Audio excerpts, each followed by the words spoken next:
Hello friends, आज इस video में हम बात करेंगे कनाडा स्टडी वीज़ा के बारे में। पब्लिक वर्सेस प्राइवेट कॉलेज एक बड़ा क्वेश्चन सामने आया है जब से कनाडा के इमिग्रेशन मिनिस्टर ने लास्ट 3 स्टेटमेंट में कंटिन्यू प्राइवेट कॉलेज पे बड़ा एक्शन लेने की बात कही है। जहां पर सबसे बड़ी प्रॉब्लम उन सभी बच्चों के लिए जिन्होंने ऑलरेडी प्राइवेट कॉलेज में एडमिशन ले लिया है, जिनको वीज़ा आ चुका है, जहां 2024 में जो बच्चे अप्लाई करना चाहते हैं उनके लिए सबसे बड़ा क्वेश्चन है कि कौन से ऐसे प्राइवेट कॉलेज हैं जहां पर बड़ा एक्शन लिया जा सकता है। क्योंकि अभी तक का जो स्टेटमेंट है इमिग्रेशन मिनिस्टर का, वहाँ पर कोई भी ऐसा फ्रेमवर्क उनकी तरफ से नहीं दिया गया, जहाँ कोई हिंट अभी तक ऐसा नहीं दिया गया जहाँ से ये डिसाइड किया जा सके कि किस तरह के कॉलेज पे आने वाले समय में एक्शन हो सकता है। ना ही अभी तक कनाडा के इमिग्रेशन मिनिस्टर की तरफ से, IRCC की तरफ से किसी भी कॉलेज का नाम लिया गया है। जितने भी प्राइवेट कॉलेज हैं कनाडा में, वो सभी इस समय बहुत रिस्की हैं। किसी भी प्राइवेट कॉलेज में क्या हो रहा है, एक बच्चा होने के नाते, एक स्टूडेंट होने के नाते, फिर चाहे वो स्टूडेंट डेली बेसिस पर वहाँ पर क्लासेस लेने जा रहा है, वो नहीं समझ सकता कि वो अगर ऑडिट होता है उसके कॉलेज का, तो उसका कॉलेज उस ऑडिट में पास होगा या उसका ऑडिट फेल होगा।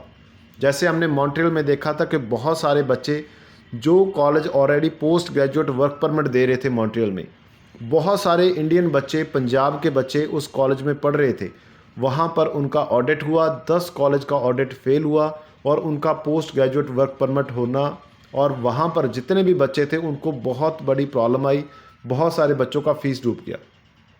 क्या वही सीन दोबारा रिपीट होगा? आपको नहीं लगता कि कनाडा के इमिग्रेशन मिनिस्टर जहाँ IRCC को थोड़ा हिंट दे देना चाहिए बच्चों को, ताजो वो बच्चे पहले से एक डिसीज़न ले पाएँ, पहले से कुछ ना कुछ अपना जो प्लान है उसके अकॉर्डिंग कर पाएँ कि आने वाले दिनों में हम रिस्क में ना चले जाएं। आज इस वीडियो में वही चीज़ डिस्कस करेंगे कि फ्रेमवर्क क्या हो सकता है, उस फ्रेमवर्क के बारे में बात करेंगे, किस कॉलेज में आप एडमिशन ले रहे हो उस कॉलेज के बारे में बात करेंगे, 2024 में जिन बच्चों को वीज़ा आ चुका है, जो बच्चे क्लासेस ले रहे हैं प्राइवेट कॉलेज में, उनको क्या करना चाहिए ताजो उस समय से पहले, जब तक कोई बड़ा एक्शन लिया जाए उससे पहले वो अपने आप को सेव कर ले। इस वीडियो को लाइक और शेयर और हमारे इस यूट्यूब चैनल को सब्सक्राइब जरूर कर लीजिए, क्योंकि मेरी कोशिश है कि जो भी जेन्युइन इन्फॉर्मेशन है वो आप तक सबसे पहले लेकर आई जाए, ताजो आप अपना डिसीजन है वो अकॉर्डिंगली ले। सबसे पहले बात करेंगे जो कनाडा के इमिग्रेशन मिनिस्टर का स्टेटमेंट था। उन्होंने बहुत क्लियरली इस चीज़ को कहा है कि आने वाले समय में जो प्राइवेट कॉलेज हैं जो रूल्स एंड रेगुलेशंस को फॉलो नहीं कर रहे, उन पे बड़ा एक्शन होने वाला है। ये तो बिल्कुल साफ है कि बहुत सारे प्राइवेट कॉलेज आने वाले समय में बंद होंगे, फिर चाहे उनके पास पोस्ट स्टडी वर्क परमिट है चाहे नहीं है। अगर वो अच्छा काम नहीं कर रहे, रूल्स एंड रेगुलेशंस को फॉलो नहीं कर रहे, तो उन पे बड़ा एक्शन लिया जा सकता है, मगर कोई फ्रेमवर्क नहीं है। अगर मैं फ्रेमवर्क को देखता हूँ तो पुराना जो फ्रेमवर्क दिया था, क्योंकि उन्होंने उस समय एक बात कही थी कि हम 2 लेवल एजुकेशन सिस्टम बनाने जा रहे हैं आने वाले समय में, जिसमें 2024 का उन्होंने नाम लिया था। और आने वाले समय में आपके सामने बहुत जल्दी ट्रस्टेड और नॉन ट्रस्टेड इंस्टीट्यूशन का जो पॉइंट है वो आने वाला है। अभी वही फ्रेमवर्क को अगर हम देखते हैं जो ट्रस्टेड इंस्टीट्यूशन के लिए है, अगर आपका कॉलेज वो सारे पॉइंट्स को कंटिन्यू टिक करता है, यानी कि उन सभी को फॉलो करता है, तो आपका कॉलेज हो सकता है कि आने वाले समय में बंद ना हो। मगर फिर भी सारे प्राइवेट कॉलेज क्या कर रहे हैं, उनके अकाउंट्स में क्या चल रहा है, बच्चों से कितना फ़ीस लिया जा रहा है, क्या आगे टैक्स हो रहा है नहीं हो रहा, वो एक बच्चा या एक स्टूडेंट होने के नाते आपको मालूम नहीं पड़ेगा। जब तक आपके कॉलेज का ऑडिट नहीं होगा, उस ऑडिट में आपका कॉलेज क्लियर नहीं होगा, तब तक आपका जो प्राइवेट कॉलेज है वो रिस्की ही है। इस समय सबसे पहली रिकमेंडेशन तो मेरी ये है कि 2024 में कोई भी बच्चा जल्दी कोई जल्दबाजी में किसी कंसल्टेंट के पीछे लगकर किसी भी प्राइवेट कॉलेज में फ़िलहाल एडमिशन ना ले। आपके पास पब्लिक कॉलेज की बहुत सारी ऐसी ऑप्शंस हैं जो अच्छे पब्लिक कॉलेज हैं। पब्लिक कॉलेज में जाएंगे तो आपका पहले तो ये रिस्क बिल्कुल ज़ीरो हो गया।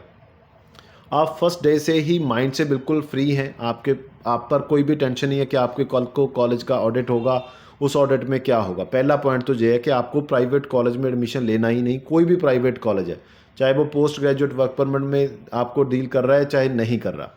अभी दूसरा बड़ा क्वेश्चन है जो फ्रेमवर्क है। देखिए, अगर ट्रस्टेड इंस्टीट्यूशन का फ्रेमवर्क हमने देखते हैं तो वहाँ पर उन्होंने 7 पॉइंट दिए हैं। अगर आपका कॉलेज आपको लगता है कि वे 7 पॉइंट्स पे अपना ऑडिट क्लियर करवा सकता है, तो आपको उस कॉलेज में एडमिशन ले लेना चाहिए। फ्रेमवर्क में जो पहला पॉइंट है वो है रिटेंशन रेट, यानी कि आपके कॉलेज में फॉर एग्जांपल 100 बच्चों ने एडमिशन लिया किसी भी इनटेक में, और कनाडा आते ही उसमें से ज़्यादातर बच्चों ने अपना कॉलेज चेंज कर लिया, और बहुत कम बच्चे हैं जिन्होंने अपना प्रोग्राम आपके कॉलेज में कंप्लीट किया। तो आप मान लीजिए कि पहला पॉइंट है आपके कॉलेज का वो क्रॉस हो गया, आपके कॉलेज पे बड़ा एक्शन लिया जा सकता है।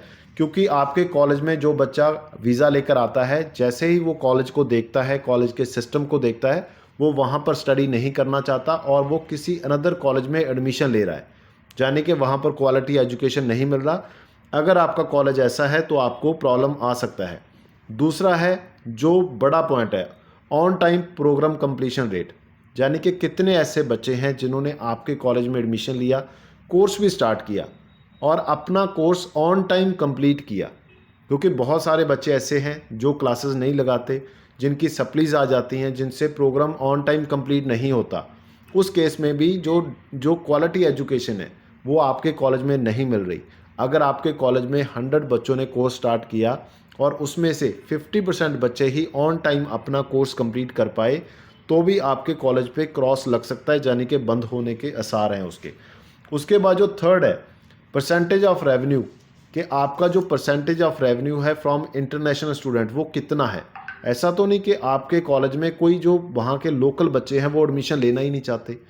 आपके कॉलेज में सिर्फ जो इंटरनेशनल स्टूडेंट हैं, जो सिर्फ कनाडा आना चाहते हैं कम फीस के लिए, सिर्फ वही एडमिशन लेके आ रहे हैं। अगर परसेंटेज ऑफ रेवेन्यू में आपके इंटरनेशनल स्टूडेंट का योगदान ज़्यादा है किसी कॉलेज में, खासकर प्राइवेट कॉलेज की बात करूँगा, तो उस कॉलेज पे भी आने वाले दिनों में बड़ा एक्शन हो सकता है। क्योंकि अगर लोकल बच्चा है वो सारी कंडीशन को जानता है और वो उस कॉलेज में एडमिशन नहीं ले रहा, तो आप मानकर चलिए कि आपके कॉलेज में रिस्की हो सकता है। उसके बाद आता है फोर्थ पॉइंट, स्कॉलरशिप कितना अवार्ड किया है आपके जो कॉलेज ने स्टूडेंट के लिए। अगर आपके कॉलेज की तरफ से जो जिन बच्चों को रिक्वायरमेंट है उनको स्कॉलरशिप नहीं दिया जा रहा, तो भी आपके कॉलेज पे बड़ा एक्शन आ सकता है। और मैक्सिमम प्राइवेट कॉलेज किसी भी तरह का स्कॉलरशिप नहीं देते, जहां वो अपनी फ़ीस को बहुत बढ़ा चढ़ा कर बताते हैं और बाद में उसी में से स्कॉलरशिप दे देते हैं। मगर स्कॉलरशिप अगर आपके कॉलेज की तरफ से प्रॉपर बच्चों को जिनको ज़रूरत है उनको नहीं दिया जा रहा, ये भी एक क्राइटेरिया हो सकता है। उसके बाद जो फंडिंग है जो इंटरनेशनल स्टूडेंट की स्पोर्ट के लिए यूज़ कर रहा है कॉलेज, वो कितने परसेंट जो उसका टोटल रेवेन्यू है, यानी कि इंटरनेशनल स्टूडेंट की स्पोर्ट के लिए जो टोटल रेवेन्यू वो इंटरनेशनल स्टूडेंट की तरफ से ले रहा है, उसका कितना परसेंट वो उन्हीं बच्चों की स्पोर्ट के लिए लगा रहा है।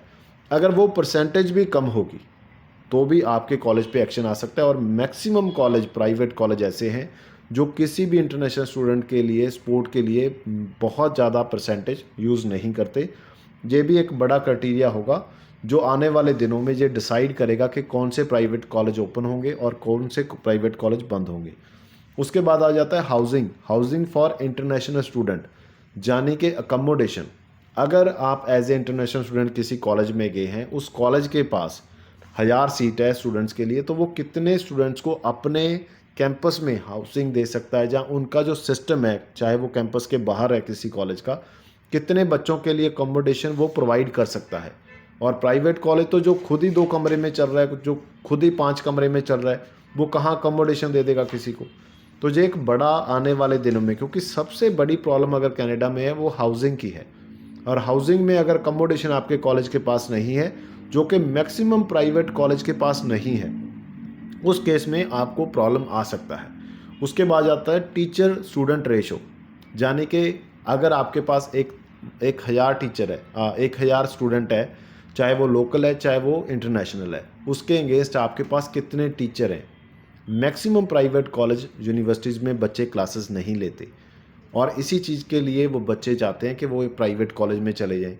अभी अगर वहाँ पर टीचर ही नहीं होगा, अगर स्टूडेंट टीचर रेशो ही नहीं सही होगी, तो कैसे वो कॉलेज सर्वाइव करेगा जहाँ क्वालिटी एजुकेशन दे पाएगा। ये भी एक क्राइटेरिया हो सकता है। अभी आपने देखना है कि आपका कॉलेज इन सभी पॉइंट्स को फुलफ़िल करता है या नहीं करता। पोस्ट ग्रेजुएट वर्क परमिट होना या नहीं होना, ये बहुत बड़ा क्वेश्चन नहीं है, क्योंकि गवर्नमेंट ने सिर्फ ये देखना है कि कौन से कॉलेज यूनिवर्सिटीज़ हैं जो रूल्स एंड रेगुलेशंस को फॉलो करते हैं, जो क्वालिटी एजुकेशन प्रोवाइड करते हैं, जिनके पास अपने बच्चों को रखने का हाउसिंग यानी कि अकोमोडेशन का इंतजाम है। अगर ये सारी चीज़ें पूरी करते हैं आपका कॉलेज, तो पॉसिबिलिटी है कि आपके कॉलेज में अभी तक कोई रिस्क ना हो। मगर मेरी जो रिकमेंडेशन है, जो भी आपका कॉलेज है ABC प्राइवेट कॉलेज है, अगर वहाँ पर उतना टाइम रिस्की है जब तक प्रॉपर फ्रेमवर्क नहीं आता, जब तक प्रॉपर ऑडिट नहीं होता, और ऑडिट में आपके कॉलेज का ऑडिट जो पास नहीं होता। अगर अभी तक आपने ये नहीं सुनी बात कि आने वाले दिनों में प्राइवेट कॉलेज पे बड़ा एक्शन हो सकता है, तो आपके लिए आने वाला जो साल है, जो आप डिसीज़न लेंगे, वो बहुत रिस्की हो सकता है। दूसरा, जो बच्चे पैकेज करते हैं उनके लिए बहुत रिस्की है, 110% रिस्की है, क्योंकि उन कॉलेजेस में तो कोई बच्चा नॉर्मली जाता ही नहीं और वहाँ पर पोस्ट ग्रेजुएट वर्क परमिट होता ही नहीं। जो बच्चे पाथवे में जा रहे हैं, जहाँ पाथवे वाले कोर्स ले रहे हैं, उनके लिए भी बहुत रिस्की होने वाला है 2024। ऐसा ना हो कि आप कहीं से पैसा इकट्ठा कर कर एक बार 10-12 लाख दो और उसके बाद आपको पता लगे कि आपका कॉलेज बंद हो गया, और वो 10-12 लाख जो आपने दे दिया वो भी वापस ना आए, और उसके बेस पे आप ट्रैवल भी ना कर पाए, मतलब और भी ज़्यादा आप फंस जाएं कि आपने अपने सारे रास्ते भी बंद कर लिए और जहाँ से पैसा इकट्ठा किया था उनका पैसा भी वापस नहीं आया। तो थोड़ा सा देखकर आपको चलना चाहिए। जो भी आपके क्वेश्चन है, जो भी डाउट है, आप नीचे लिख दीजिए। नीचे दिए गए नंबर पे आप हमारी टीम से बात कर सकते हैं। हमारी कोशिश रहती है, अगर आप हमारे साथ प्रोसेस करते हैं तो आपको पब्लिक कॉलेज दिया जाएगा। 12th के बाद 2 साल का प्रोग्राम, बैचलर या मास्टर किया है तो आपको 1 या 2 साल, जो भी प्रोग्राम आप लेना चाहते हैं। कोई भी प्रोसेसिंग फ़ीस हमारी नहीं है। अगर आपकी मैरिज हो चुकी है, आप स्टडी वीज़ा अप्लाई करना चाहते हैं, तो आप अपने स्पाउस का साथ में फ़ाइल लगा सकते हैं। अगर आपके बच्चे हैं तो आप अपने स्पाउस और बच्चों की फ़ाइल साथ में लगा सकते हैं, सभी का साथ में वीज़ा आ सकता है। थैंक यू सो मच इस वीडियो को लास्ट तक देखने के लिए। आप सभी से रिक्वेस्ट करूँगा कि आप हमारे इस यूट्यूब चैनल को सब्सक्राइब और इस वीडियो को लाइक और शेयर जरूर कर दें। Thank you so much.